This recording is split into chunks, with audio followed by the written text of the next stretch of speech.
అందరికీ నమస్కారం అండి. ఇంట్రడక్షన్ ఏమీ లేకుండా వీడియోలోకి వెళ్ళిపోదాము. మధ్యలో దీని గురించి మాట్లాడుకుందాము.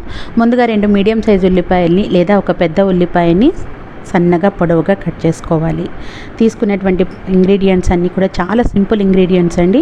సో ఈరోజు మనం చేసుకుంటున్న రెసిపీ డైట్ ఎవరైతే ఫాలో అవుతున్నారో, జిమ్కి ఎవరైతే వెళ్తారో, వెయిట్ లాస్ అవ్వాలని ఎవరైతే కోరుకుంటున్నారో వాళ్ళకైతే ఇది సూపర్గా పనిచేస్తుంది. మరి ఉల్లిపాయలు కట్ చేయడం అయిపోయిన తర్వాత స్టవ్ మీద ఒక ప్యాన్ని పెట్టుకొని 1 టేబుల్ స్పూన్ ఆయిల్ని వేసుకొని ప్యాన్ అంతా కూడా స్ప్రెడ్ చేసుకోండి. తర్వాత కట్ చేసుకున్నటువంటి ఆనియన్స్ని వేసుకోండి. ఈ ఆనియన్స్ ఫ్లేమ్ని సిమ్లో పెట్టి మెత్తబడే వరకు వేయించుకుంటూ ఉండాలి. నేను ఇది ఇద్దరికి సరిపోయేంత చేస్తున్నాను. మీరు ఎక్కువగా చేయదలుచుకుంటే మరికొన్ని ఉల్లిపాయలను వేసుకోండి. ఒకసారి ఆయిల్లో కలిపేసుకున్న తర్వాత ఇలా పక్కన పెట్టేసుకొని మధ్యలో తిప్పుకుంటూ ఉండాలి. ఇప్పుడు పర్పుల్ క్యాబేజీని తీసుకుంటున్నాను. మీరు గ్రీన్ క్యాబేజీనైనా సరే తీసుకోవచ్చు. దీన్ని కూడా సన్నగా పొడవుగా కట్ చేసుకోవాలి. ఈ పర్పుల్ క్యాబేజీలో విటమిన్ సి, యాంటీ ఆక్సిడెంట్స్ ఉంటాయి. సో అవి రోగ నిరోధక శక్తిని పెంచుతాయి. కాబట్టి క్యాబేజీ ఏదైనా పర్లేదు, పర్పుల్ అయినా గ్రీన్ అయినా సరే ఇలాగే కట్ చేసుకొని మీరు ఇష్టపడితే ఇంకా ఎక్కువ వేసుకోవచ్చు, లేకపోతే ఒక గుప్పెడున్నర ఉండేటట్టుగా చూసుకోండి. ఎక్కడ కూడా పెద్ద ముక్కలు లేకుండా పెద్ద ముక్కలను వాటిని సన్నగా పొడవుగా కట్ చేసుకోండి. ఇప్పుడు ఒకసారి ఉల్లిపాయలని కూడా కలుపుకొని ఉల్లిపాయలు మెత్తబడిన తర్వాత మనం కట్ చేసుకున్నటువంటి క్యాబేజీని కూడా ప్యాన్లోకి యాడ్ చేసుకోవాలి.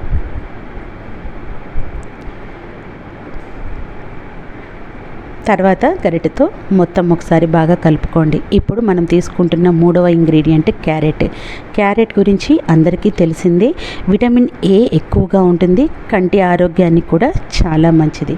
వీటిని తీసేసిన తర్వాత అదే పీలర్తో ఇలా సన్నగా లేయర్ లాగా తీసుకోండి. అప్పుడు ఫ్రై చేసుకోవడానికి తొందరగా వీలుగా ఉంటుంది. చిన్న ముక్కల కంటే కూడా ఇలా తీసుకోవడం వల్ల తొందరగా వేగిపోతుంది. ఇప్పుడు అదే ప్యాన్లో కట్ చేసుకున్నటువంటి క్యారెట్ని కూడా వేసుకోండి. ఈ మూడింటిని చక్కగా కలుపుకొని ఫ్లేమ్ని సిమ్లోనే పెట్టుకొని బాగా మగ్గనివ్వాలి.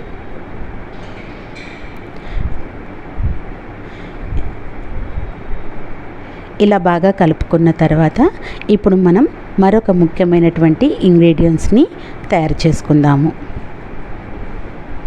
మూత పెట్టుకోవాల్సిన అవసరం ఏమీ లేదు. ఇలాగే ఒకసారి కలుపుకొని పక్కన పెట్టుకున్న తర్వాత ఇప్పుడు ఒక బౌల్ తీసుకొని దాంట్లోకి 4 ఎగ్స్ని వేసుకోండి. ఒక్కొక్కరికి 2 చొప్పున నేను 4 ఎగ్స్ని అయితే తీసుకున్నాను.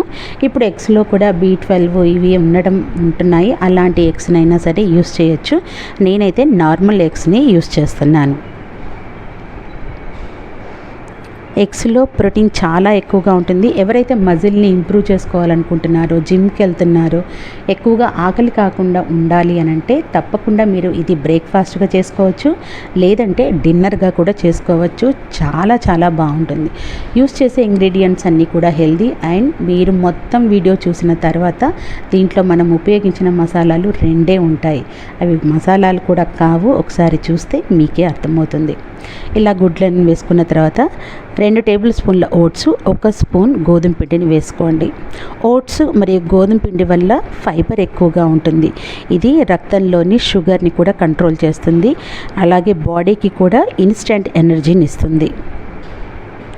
ఇలా బాగా ఉండలు లేకుండా బాగా బీట్ చేసుకోండి.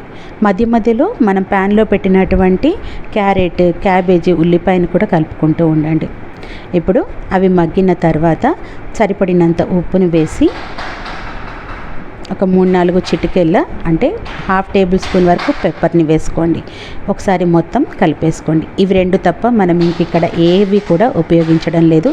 చాలా సింపుల్గా, చాలా హెల్తీగా మనం ఈ రెసిపీని తయారు చేసుకుంటున్నాము. ఇలా ఫ్రై అయిపోయిన తర్వాత ఒక 70% ఫ్రై అయిపోయాయి అనుకున్న తర్వాత మనం బీట్ చేసుకున్నటువంటి ఎగ్స్లో ఈ మిశ్రమాన్నంతా, క్యాబేజీనంతా కూడా కలిపేసుకోవాలి.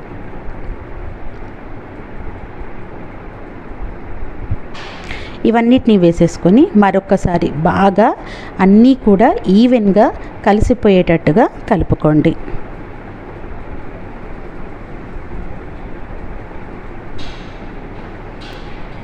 ఇలా బాగా బీట్ చేసుకున్న తర్వాత ఇప్పుడు స్టవ్ మీద ప్యాన్ పెట్టేసేయండి.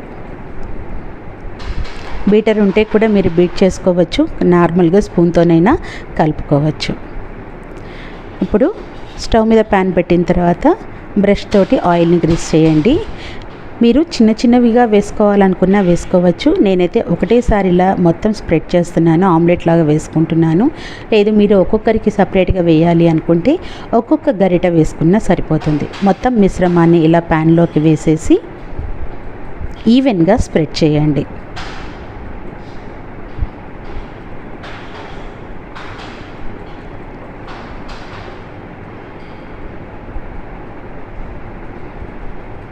ఇలా ఈవెన్గా స్ప్రెడ్ చేసిన తర్వాత చుట్టూ ఆయిల్ని మరీ ఎక్కువగా కాకుండా కాస్తంత ఆయిల్ని కూడా వేసుకోండి.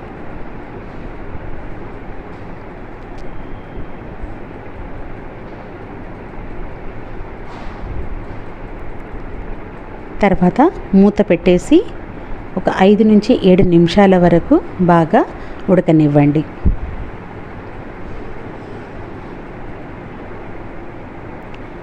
ఒకసారి మూత తీసేసి ప్యాన్ని కదిలించినట్లయితే లోపల అనేటువంటి అది మనం చేసుకున్నటువంటి ఈ ఓట్స్తో చేసుకున్నటువంటి ఎగ్స్తో చేసుకున్నటువంటి ఇది మూవ్ అవుతుంది అని అనుకుంటే పర్ఫెక్ట్గా మనకి ఫ్రై అయిపోయినట్టే. తర్వాత మళ్ళీ రెండో సైడ్ కూడా టర్న్ చేయండి. టర్న్ చేసేటప్పుడు మీకు ఇరుగుతుంది అనుకున్న ప్రాబ్లం ఏముండదు. లేదు అని అంటే ఒక ప్లేట్లోకి తీసుకొని మళ్ళీ బోర్లించి వేసుకోండి, లేదా ఇలా డైరెక్ట్గా కూడా టర్న్ చేసుకోవచ్చు. మరొక 3 నిమిషాలు కింద భాగం కూడా ఫ్రై అయిన తర్వాత ప్లేట్లోకి తీసుకోండి. వేడివేడిగా తింటుంటే మనకు దేంతో సర్వ్ చేయాల్సిన అవసరం లేదు. కాస్త చల్లారిపోతే మాత్రం తప్పకుండా సాస్ తోటి సర్వ్ చేసుకోండి, చాలా బాగుంటుంది. నేనైతే ఇలా పీసెస్గా కట్ చేస్తున్నాను. ఒక్కొక్కరికి 2 పీసెస్ అని, యాక్చువల్గా 6 పీసెస్ అనుకున్నాను, బట్ 2 పీసెస్ ఇలా కట్ చేసుకొని ఒక్కొక్క పీస్ తోటి సర్వ్ చేయండి, చాలా టేస్టీగా ఉంటుంది. సో తప్పకుండా ఈ వీడియోని మీరు చూసి లైక్ చేయండి, అలాగే సబ్స్క్రైబ్ చేసుకోండి. మీరు సబ్స్క్రైబ్ చేసుకోవడం, లైక్ చేయడం వల్ల నేను మరిన్ని హెల్తీ రెసిపీస్ మీకు అందించగలుగుతాను. సో నన్ను నిరాశపరచకుండా తప్పకుండా లైక్ చేస్తారు కదూ, అలాగే సబ్స్క్రైబ్ కూడా చేయండి. మీరు ఒకవేళ ఇది చేసుకున్నట్లయితే మీకు ఎలా కుదిరిందో కమెంట్ కూడా చేయండి. చాలా సింపుల్గా, చాలా సింపుల్ ఇంగ్రీడియంట్స్ తోటి ఆయిల్ తక్కువగా వెరీ హెల్తీ రెసిపీని అయితే చూసేశారు కదా. మరొక మంచి రెసిపీతో మళ్ళీ మీ ముందుకు వస్తాను. Thank you for watching.